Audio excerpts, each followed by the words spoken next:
Gene Hackman death investigation. Doctor claims Betsy didn't know how sick she was. Cell in final out days. Betsy Arakawa-Hackman called a physician's office on Feb 12 seeking advice on what to do for congestion.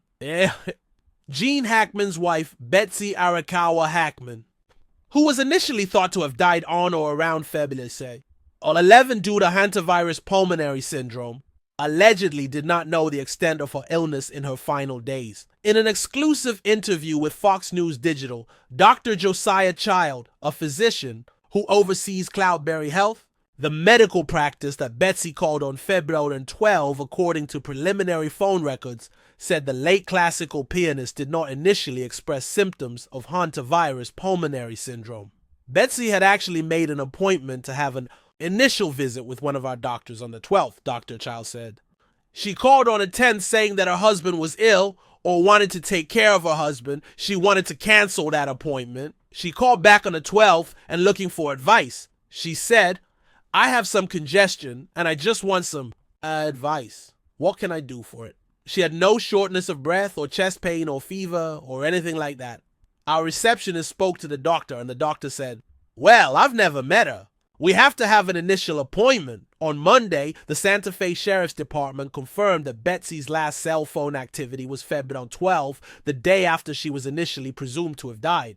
We can now confirm that Mrs. Hackman's phone was utilized on the morning of February 12th and to call a medical center in Santa Fe, Cloudberry Health, the Sheriff's Department told Fox News Digital. A total of 3 calls were made that morning, all to the medical center. One incoming call was made to Mrs. Hackman from the same medical center that afternoon. According to Dr. Child, the practice scheduled Betsy for a 1 p.m. appointment on Feb 12 after she called that morning, but she never showed up. The practice then called Betsy, but there was no answer. If we had known the patient and known that they had a medical condition or something, then if we try and call them and they didn't call back, we would be more aggressive about finding out what's going on, said Dr. Child. But in this case, I think since the doctor had never seen the patient, it was unclear whether maybe she found another doctor or went somewhere else. We assumed since she'd never come before that she'd gone somewhere else, or maybe to her previous doctor, he added. Dr. Child said it sounded like Betsy was starting to feel ill, but was not fully aware of how sick she was actually becoming. I don't know whether it was because she was focusing on her husband or because it was a rapidly progressive disease or she was just one of those people that didn't really feel a lot of discomfort. No one will ever know, he said. But for some reason, she didn't recognize that she was becoming very ill with the second phase of hantavirus, which invades the lungs.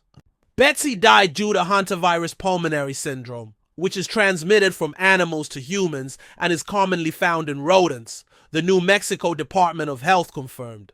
Hantavirus is characterized by flu-like symptoms consisting of fever, muscle aches, cough, sometimes vomiting and diarrhea that can progress to shortness of breath and cardiac or heart failure and lung failure.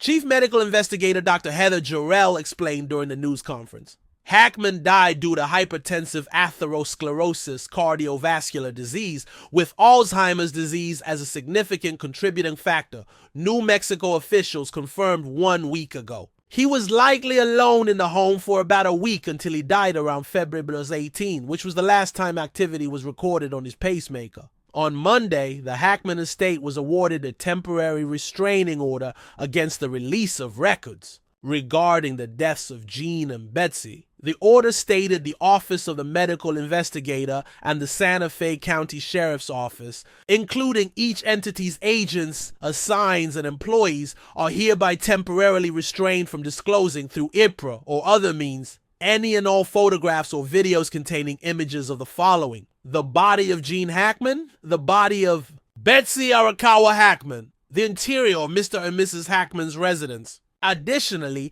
any lapel video footage, including the Hackman's bodies or footage of images of any deceased animals at the Hackman residence, was added to the temporary restraining order.